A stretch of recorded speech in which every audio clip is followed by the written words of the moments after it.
Hi folks, and welcome to Dreaming in Fibre.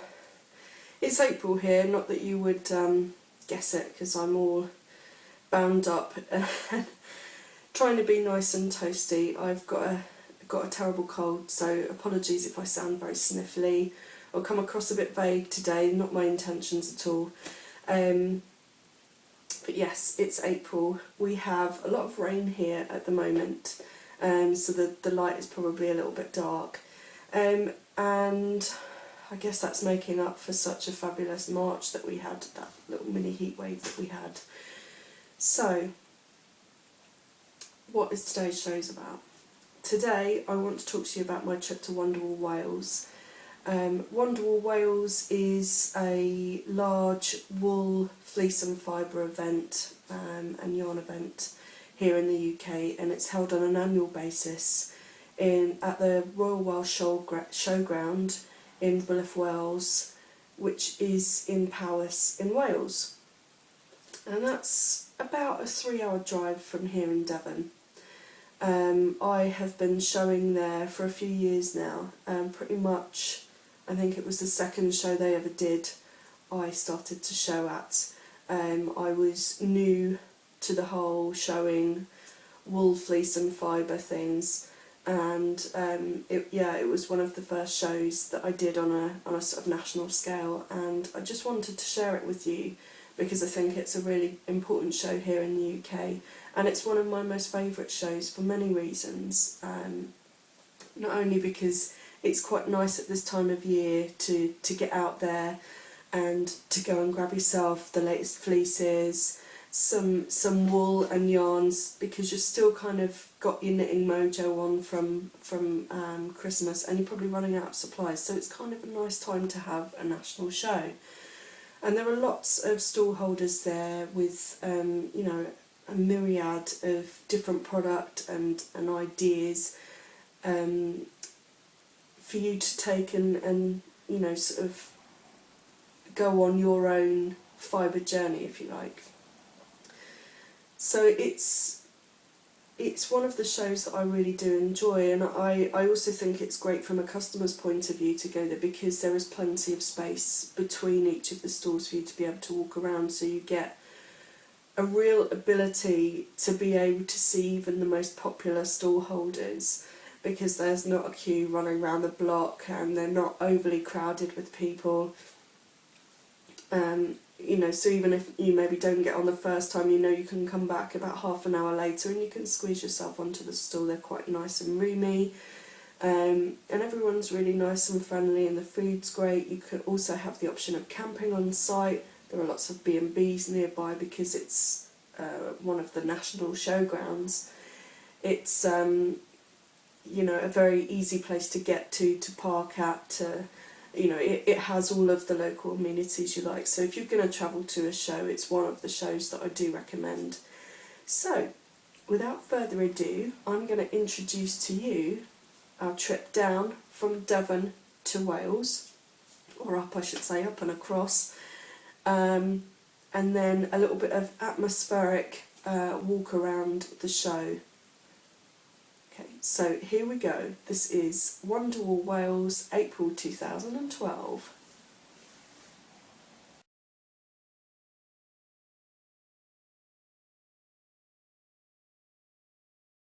Hi and welcome to Dreaming in Fibre. I'm Sara, your host, and today we are on our way to Wonderwool. So sorry for the shake of the camera there, hope you don't feel too seasick. But we're in the car. I'm with my trusty sidekick Darren. Say hello, Darren. Hello, Darren. And we're on our way to Wonderwool. It is currently raining here in Devon. I'll just pan round for you. Yeah, look at that. Lovely. But that is so not going to put me off. I have got yarn and fibre to buy, ladies and gents. Okay, I'll see you in a bit. Hi, so here we are on the River Severn, and this is the bridge into Wales. Just pan round so you can see.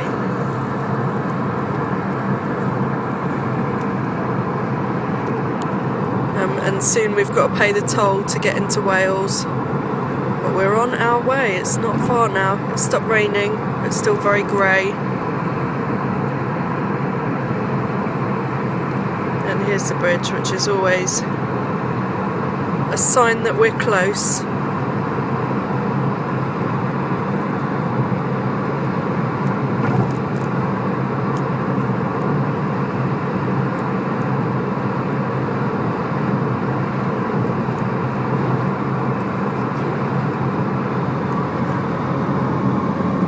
Probably can't see much of a view. It's quite grey. Here we are. Just going over the bridge. Nearly there, Darren.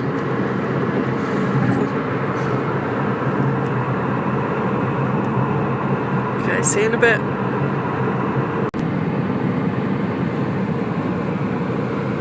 Just showing you some of the Welsh countryside. Although it's quite grey out, it is beautiful. It's always lovely green. See over there.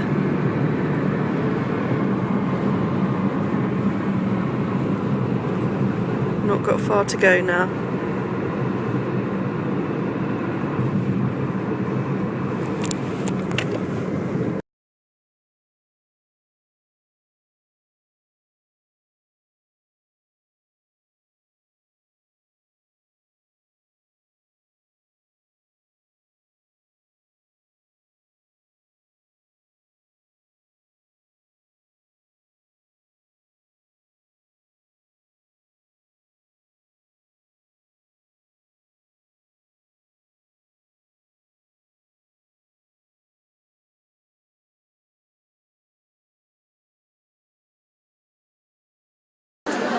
Hiya, we're here at Wonderwool and I'm going to just take you on a quick walk around.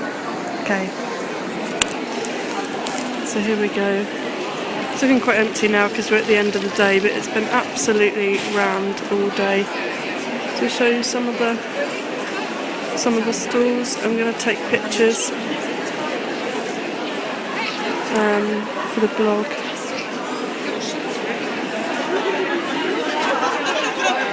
We've got the lovely Fibre spates over there.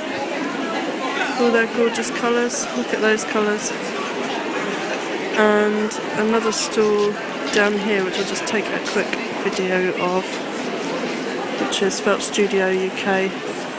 And she's got the most beautiful hand-dyed yarns, hand-spun yarns.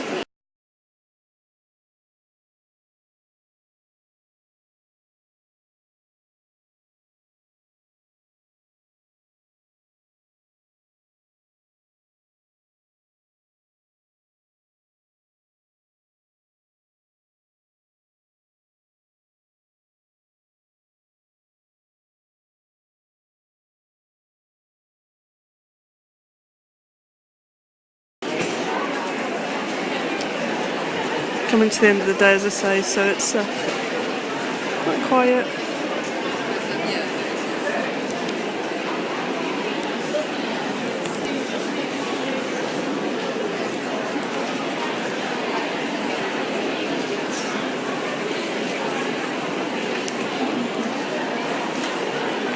There's some lovely natural walls.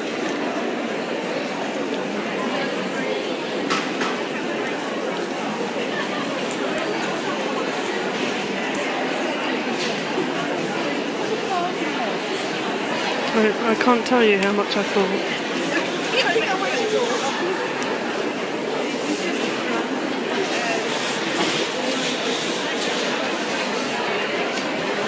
See on down there.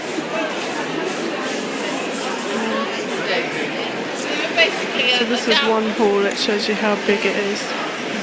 Just put down here actually.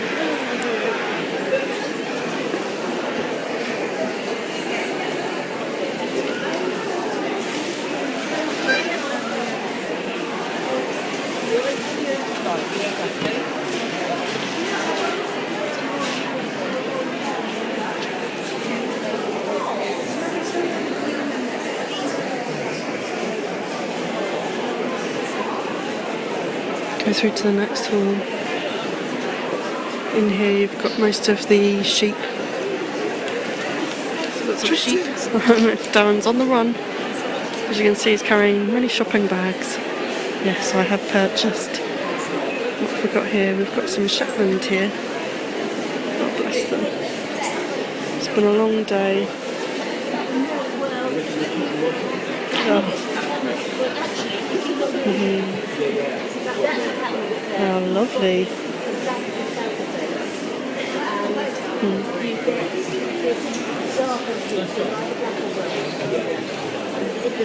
Lovely, aren't they?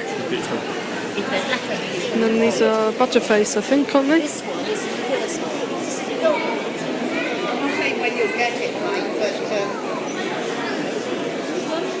Hello.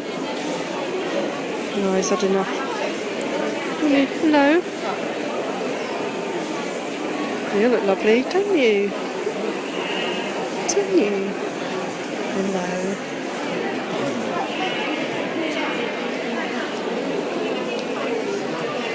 And yes, I did buy some fleece from there.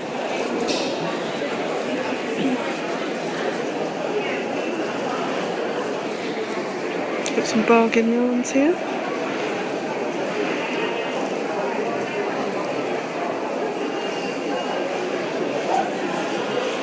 Some lovely alpacas.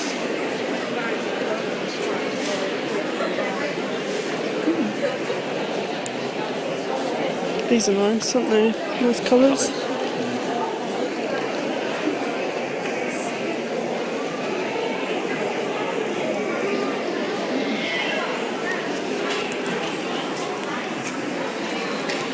you like to consider them then?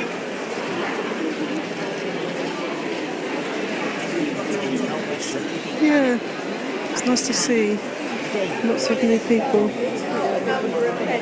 That's nice. Lots of wool clothing and fashions. Natural dye studio over there. Beautiful colours.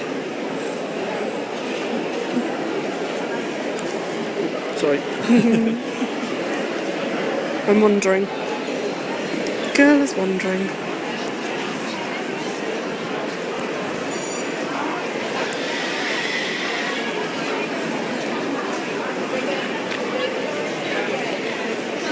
There's quite a nice mix actually of breed specific stalls, like tuft alpaca,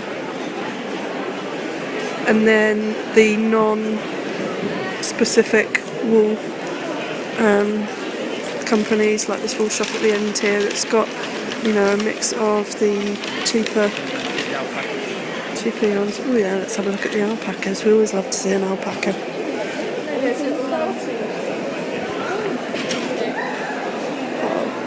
They're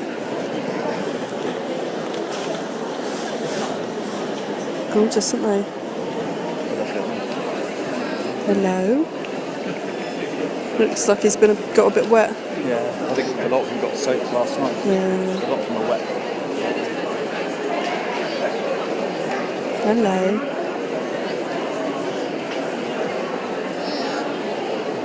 Oh, a little bar.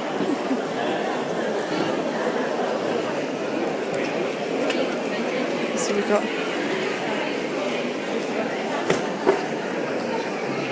Well Manor Farm with Deep Gotland crosses and Pygora. I'm not sure what Pygora is. I think it's No, I don't know. I need to look it up. He's lovely though, isn't he?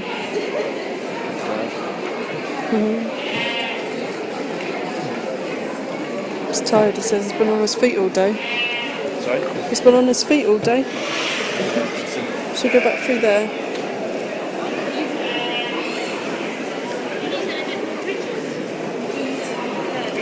See, everyone's got their big bags today and their trolleys. Yeah. Should have bought mine. Bought far too much to carry. Haven't I?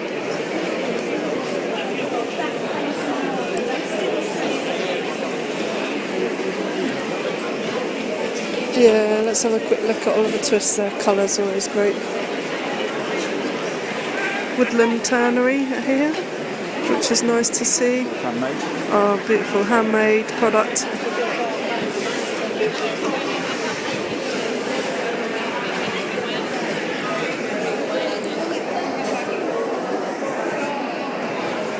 This is Oliver Twist, which has always got a nice colour for silks and things, particularly if you're into felt making and that.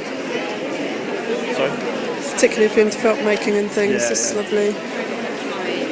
Just the colour.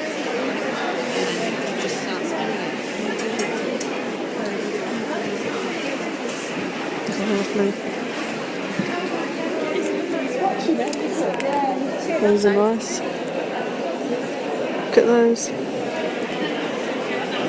And do kits as well. It's lovely. Yeah.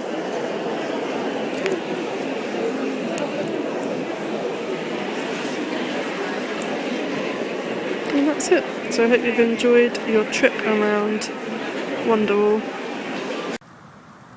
I thought you got fibre and yarn at home. But Mummy Needs Yarn says that this doesn't count stash. Damn that woman. Okay, we're back on the road again now. Darren, have you had a good day at Wonderwool Wales? Yep, I've had a curry and everything, and I met the sheep and the llamas. Oh yes. And me, well, I bought so much wool, it is unreal. I shall show you everything when I get home. But until then, we'll let Mumford and Sons play us out and see a little bit of Wales. Look at that. Gorgeous.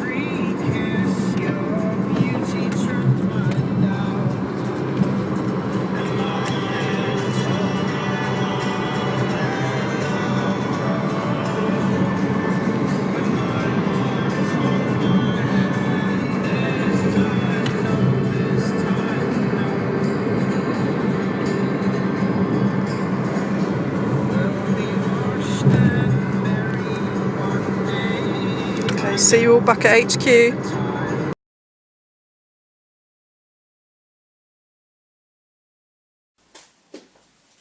Okay, so I hope you enjoyed that. We had a fabulous time, an absolutely fabulous time, and so I thought really to end I would show you some of the things that I bought. Okay, so starting with needle purchases, I managed to find myself a crochet hook at 8mm. I've been looking for this for a while. Yeah, I could have got it online, but the beauty about going to a show like Wonderwool Wales is that you've got so many stall holders there. You kind of know that you're going to be able to get that one needle that you've been missing for a while, and you don't have to pay postage and packaging.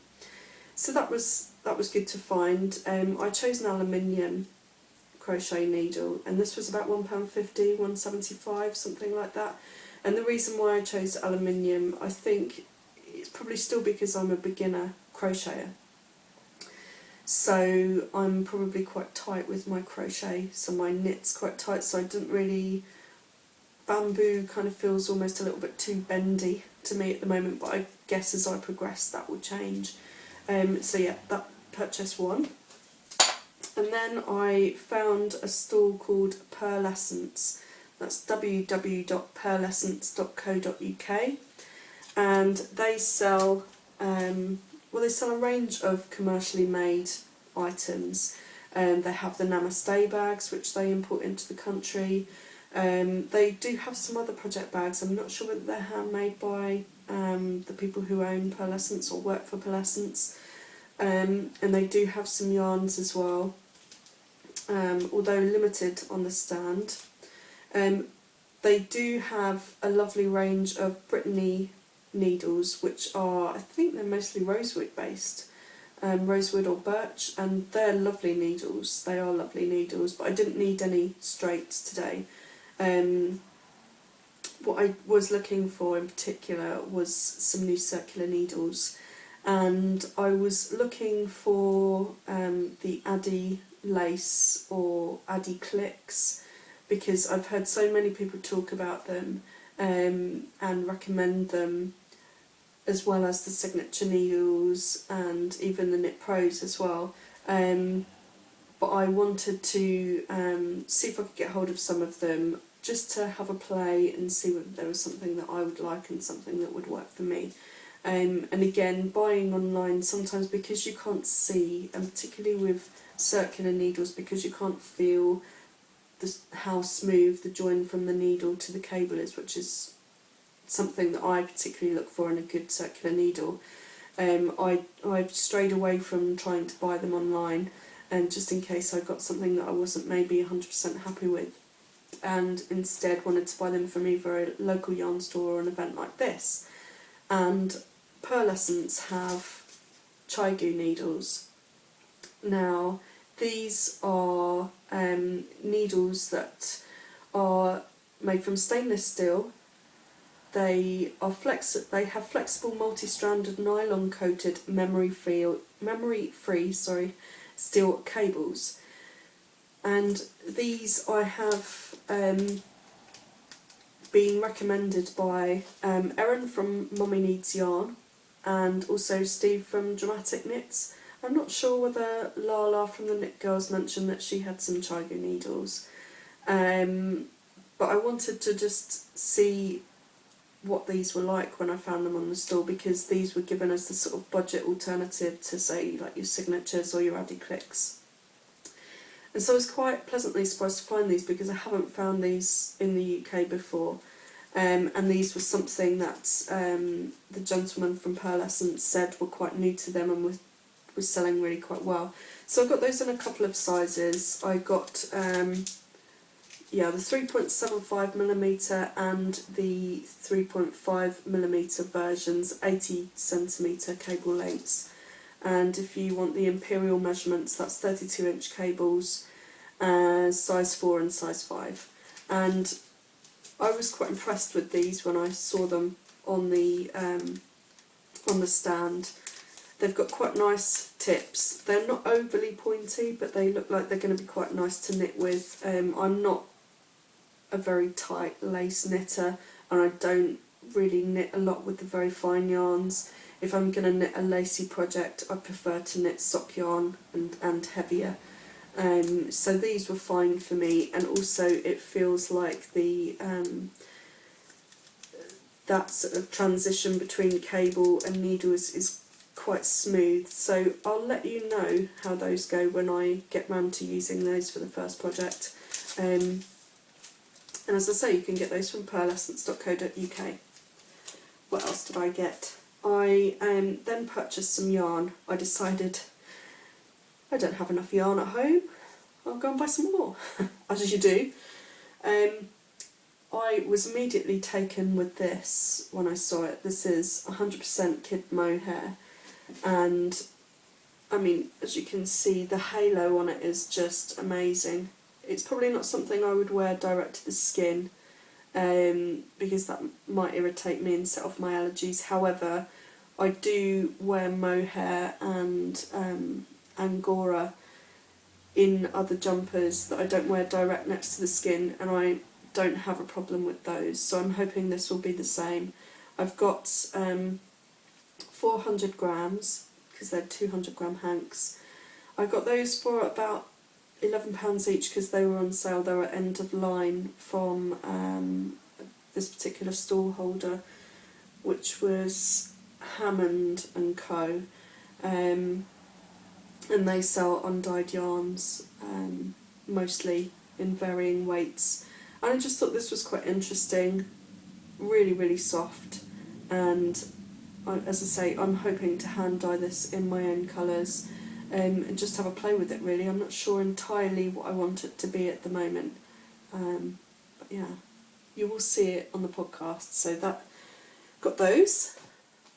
I then decided that I wanted to hand dye some of my own shawl yarn, and having been dyeing like crazy for the Devon County show, I've literally dyed every piece of yarn that I have in undyed qualities for the show, so that they'll all be for sale. And I'm kind of like, but I want something for me. Not that I have the time at the moment to start knitting anything for me. So I decided to look for something that I maybe haven't got a base for, from my own stuff. And this is what I got. This is baby alpaca and merino. I got 2 skeins which were 95 grams, and again these were millens from John Arbon, and a 30 gram skein. So altogether, I think probably just enough for a little shawlette. And they do have a halo to them, and it's, hopefully you can see that. It's only a slight halo really at the moment, but I think once it's dyed, knitted up, washed and blocked, I think that halo will become much more prominent, and it's going to be a very snuggly and warming yarn. So I'm looking forward to that. I then also bought some commercial yarn as well. I do like Chapeau Walla, and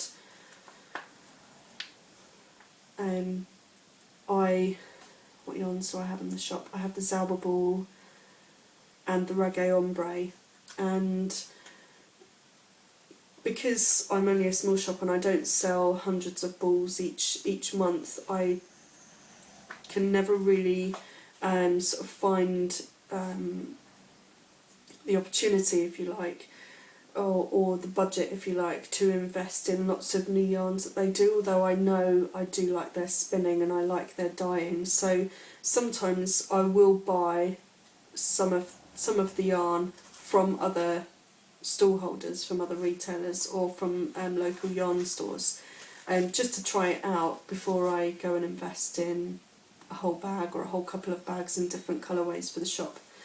And so this is their Admiral Boutique edition, and these are hand dyed, so for 100 grams you get 420 metres, and they're recommending this for socks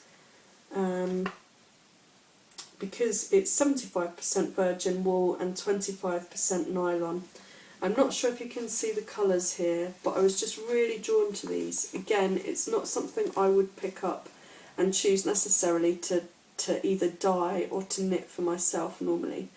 But I was really drawn to the colour. It's got this really lovely sort of rust colour with pale pinks and more vivid pinks there.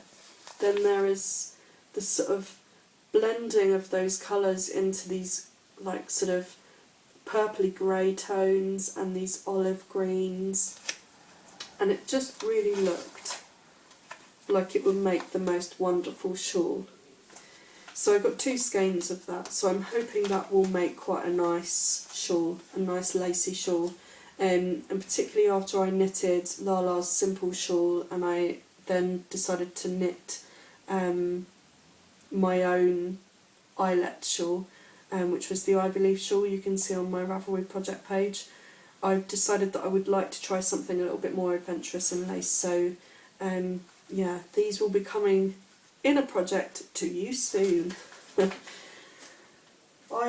last commercial yarn that I bought was really for my my journey into more art yarn spinning. I think I showed you, I think it might have been a couple of episodes ago, where I showed you the new JC Boggs spinning art yarn book and DVD combo that I bought. And so I kind of thought, well, I wanted to get a few different bits and pieces together, something that I wouldn't, either have in my stash or I wouldn't have available in the shop, that maybe I could purchase and just for personal use, have a play and see how that reacts with my own hand spinning when I'm trying to create sort of arty yarns. These are the 2 that I decided to buy. They're both Crystal Palace yarns. One's Fizz and one's Squiggle, for obvious kind of reasons. I think I was drawn to, firstly, the colour. These are probably colours that I would pick and dye myself, so blues, purples and sort of pinky colours. But I love this sort of eyelash effect, and really am looking forward to seeing how that will work against some of my normal hand spinning, and maybe like against coils or something like that. This is 100% polyester, and for 50 grams you get about 120 yards, so that's probably about the right length for an art yarn. I'm not expecting an art yarn to be very long, although quite weighty, because you use so much yarn, particularly in coils, in a short space. and the squiggle is 50% nylon, 50% polyester, and again this is like an eyelash yarn if you like, but it has sort of thicker, almost like chenille strands along with the finer strands, and I thought again that could be quite interesting. So even if, maybe if I didn't, you get 100 yards of this, even if I didn't do coils and things with my own hand spun, even if it was just a thick and thin ply, that might be quite interesting to have that set against it. So I'm going to have a bit of a play. I'm not suggesting that art yarns will become a new feature in the shop, but certainly personal work, that might be quite interesting. Quite interesting, I think. So that's those. And then I did buy some hand dyed from a fellow indie dyer. I don't buy a lot of fellow indie dyer work, and it's basically for no other reason than I hand dye myself. So if I do, it has to be something that either speaks to me in colours that I wouldn't necessarily put together, in the tones that I wouldn't necessarily put together, or it's a different technique that I don't currently do. This one I bought from, these are both from Lal Bear, and she can be found at www.lalbear.co.uk, and her tagline on her card is "Knit some colour into your life," and I think we can say with this yarn that it's definitely colourful. This is her bounce base, which is hand dyed 100% pure Blueface Leicester. For 50 grams you get 210 metres, and that's £11. It's probably a bit more than I would normally pay for a 50 gram skein, but I do love the colour combinations. There's a sort of muted purple there, which is almost sort of mulberry in colour against that pale creamy colour, and then you've got turquoise and this really vivid, shocking pink, which is not a colour I can get from the dyes that I have. So that was quite interesting to me, and although I do tend to dye purples, pinks and blues, it was kind of, this skein of yarn is not something that you would find in my range of colours on my shop, so there was something quite different about it, and I was drawn to it, definitely drawn to it. So I'm quite looking forward to knitting that up. I'm not sure what it's going to be. It's only 50 grams, so it's not going to get me very far on its own, but I think what I could do is maybe either mix it with some of my own hand dyed or maybe some of my own hand spun, so you get maybe a bit of play on texture as well as colour. So that's quite interesting. If you've got any ideas for patterns or things that you think might be quite nice to see this in, give me a shout.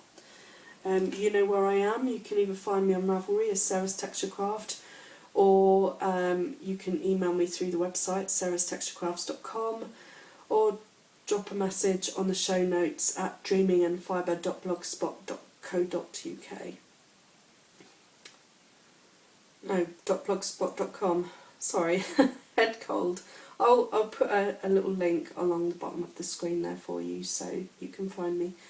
The last one was, the last purchase was Lal Bear's Glitter Ball.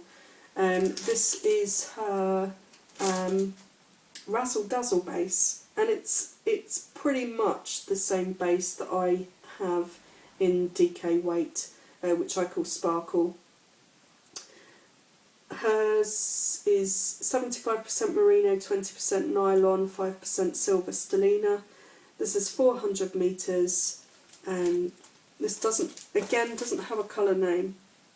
They don't seem to have colour names, but I bought this because it's a gradient dye, and although I know how to do this particular technique, I don't really have the time to reskein it and dye it, so it's not something I currently do for the shop, and it's not something I tend to have time to do for my personal stash either. So I thought, well, why not buy from a fellow indie dyer and you know, share the love and the appreciation for their work. And she had lots of different colours. This one, I hope you can see the colour, goes from an orange to this kind of rosy red to this nice sort of blackcurranty purple, and I hope that you can see the sparkle picking up there. Again, I'm not sure entirely what this will be. I want it to be something that will really show off the colours and show off the sparkle as well. So that's going to be, I think, quite interesting for me to knit up. It's lovely and soft. And again, if you've got any pattern recommendations, then do drop me a line. I was thinking maybe a nice little shawlette, something quite lacy. I don't know. Let me know. That's that one. I also wanted to give a quick shout out to the Gwent Guild of Weavers, Spinners and Dyers. They have their own website, which I will put on the show notes. It's www.gwentguildwsd.org.uk. These guys have the most amazing work. Their spinning is fantastic, and they sell not only the yarns on their stall, but also bits and pieces that they've hand knit from their hand spun. And they really are a lovely group of people. And I am blessed to say that some of them are my customers, so it's really nice to see them, to visit them, and to just see what they've been working on, and to see how some of my fibre turns out really in its finished form. So a shout out to those ladies. It's lovely to see you. And also I wanted to, what did I want to do next?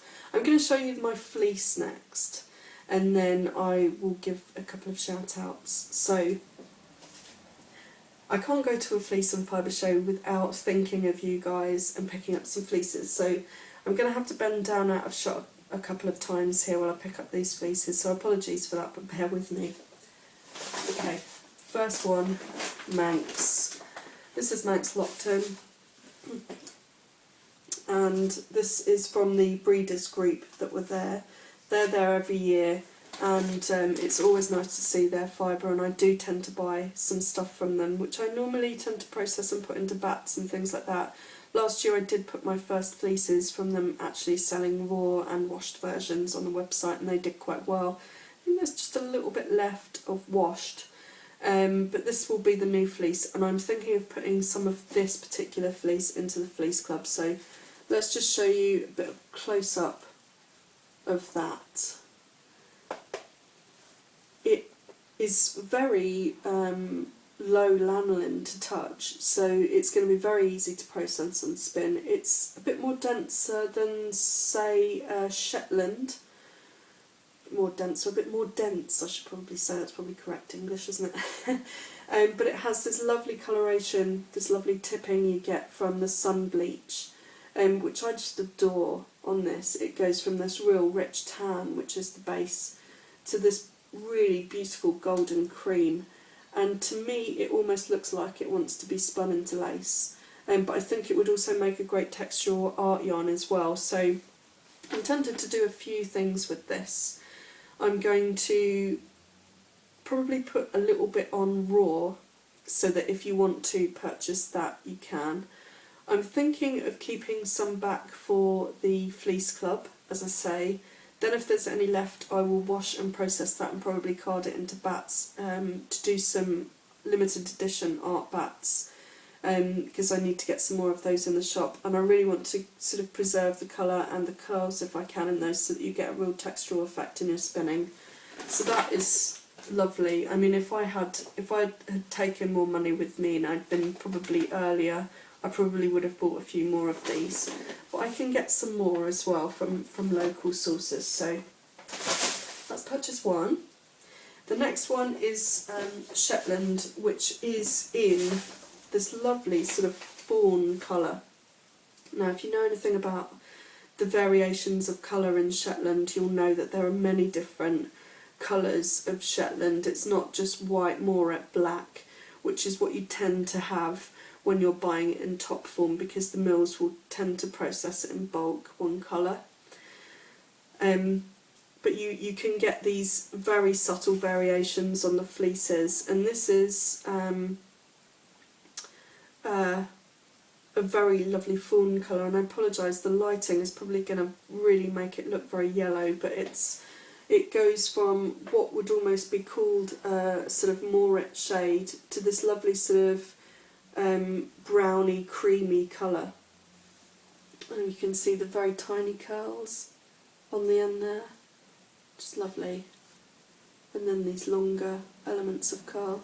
Now this is just begs to be spun into lace, and that's something that again you won't get in top form. The top form tends to be, because it's a blend of all of the fibres and not just the best bits of the fibres and not even the best of fleeces, it will tend to be a general grade of all of the fleeces that they put in that batch.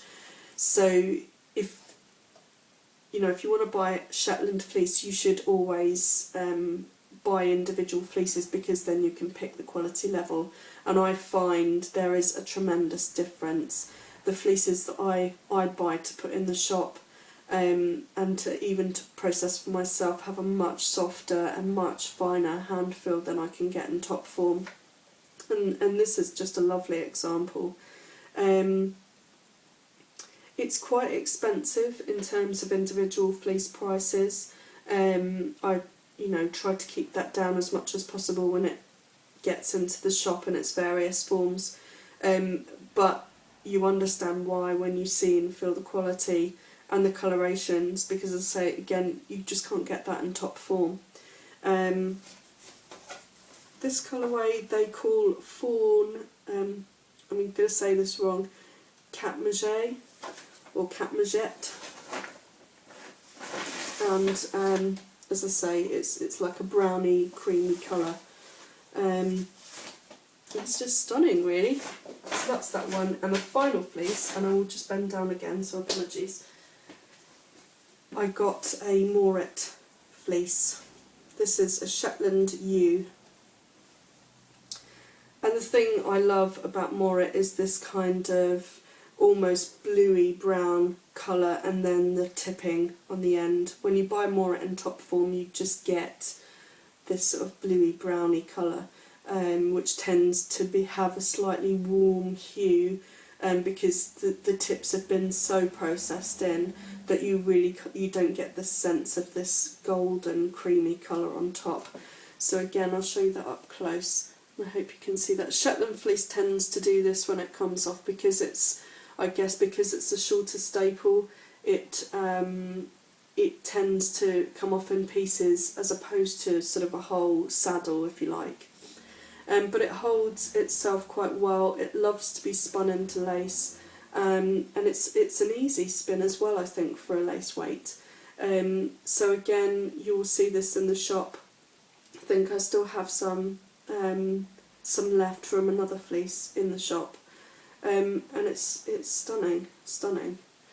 Moret tends to be, I think, slightly cheaper than some of the more rare colours, but it just makes such beautiful yarn, and really lovely in textural art bats as well, because you really get the the sort of presence of these really high crimp curls. Fantastic.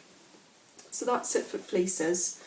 As I say, some of that you'll see in the Fleece Club, and then in various forms on the site, and some I intend to keep for myself. Naughty, I know, but I do intend to spin up some for myself, so you'll probably see that in yarn projects in the future as well. And that is the great thing about Wonderwool Wales and other shows like it, other national scale shows, is that you get so many different breeds, and as you probably see on the walk around, there were Gotland crosses there were alpacas there, there were giant German Angora rabbits there as well, which I think I missed filming because it was really busy when I came back past.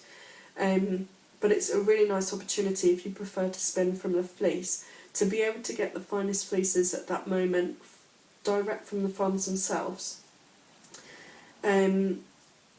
So yeah, that was kind of it. I do want to give a few shout outs if I can. So bear with me. I mean, you can choose to switch off at this point if you wish, but all of these shout outs are people who I think have some really great work, and links to these people can be found through the Wonderwool Wales website, where they have their full exhibitors list and links to their relevant websites. So I recommend going there, finding these people, and buying a couple of things if you can. First shout out is to Francis and John of Lakeside Crafts. They work so hard at what they do. They have a fantastic range of commercial yarns and kits and patterns that they make up from those yarns. They also, John hand makes all of their peg looms, and I think they're weaving boards as well, and very good prices, and so I totally recommend those that are going to visit them. Francis and John's website can be found on the Wonderwool Wales website, and I'm hoping, if I can, to put up a direct link below me. I also want to say hi to Lydia of Shira Girls Yarns. She often comments on my blog and has become a friend over the last year of her doing her own shows. She is a very small scale business still, and I have a picture of her stall on the show notes. I will also link to her website. She hand dyes her own yarns, and she spins. She also processes the fleeces. She's called Shearer Girls Yarns because by day she shears sheep. And when you go to her website, if you go onto her blog, you can kind of see her day-to-day journey of what it's like being a woman shearer here in the UK, and some of the things that the training courses she goes on and the journeys that she goes through, and it makes for interesting reading. And yeah, so big shout out to her. I also want to shout out to Rumpelstiltskin and to Linda, who I forget her company name, and it's really bad, it's because my head's full of cold. I want to say Funky Fibres, I think, and I will again try and link to relevant websites and things on the show notes and at the bottom of the screen here. And I just want to say hi to them, not only because they are always inspirational with their colour and the texture of their product, but also they are bright and vivacious people, and they're always fun to say hi to and to share a glass of wine with after the show. So a big shout out to those lovely people. And what else? I think that was about it really. I did just want to give mention to one of my favourite stalls at Wonderwool Wales, and that is Felt Studio UK, and you can find her on Etsy. She hand dyes her own yarn, hand dyes her own fibre. She makes carded bats. She also then processes those into art yarns as well, which you can find all in her Etsy shop. She is probably one of the people who I find the most inspirational within the indie UK business. Her work is amazing. The way she puts colours together is phenomenal. Speaking as an indie dyer, I often dye my own things, and it always amazes me how different each individual indie dyer's take on colour is. For example, going back to the Laubert yarn that I bought, these are colours that I would probably work with, but not necessarily in this hue and in this variation upon this particular yarn base. So it's quite interesting to see how different her stall looks against what my stall would look like. And that's exactly the same with Felt Studio UK. What I also love about her work is her art yarn. She was doing coils long before it really even became a scene to do your own art yarn here in the UK. She was doing tailspun yarns. Sorry, I'm going to lose my voice. Very much a head cold day today, so apologies if I start coughing. But yeah, I mean, she is just so inspirational in the work that she does. She is somebody whose stand I will always take a look at, no matter what show I do. And I don't buy a lot from her. I've bought a couple of things in the past, but I don't tend to buy her art yarns, and I always regret doing this. And I guess, and it's a personal thing really. I just feel like, you know, I really just want to learn how to be able to do those techniques, which is why I've got the books and the CDs, and I'm making it a future project of mine to sit down and start doing these things. But I think even when I do my art yarn, even when I start to perfect certain things, will look so much more different to hers, because of the way she puts colour and textures together will be different to the way I do. As I say, that varies widely from indie dyer to indie dyer. But she's always such an inspiration, and I really do recommend you go and take a look at her stuff on Etsy. That's her website again.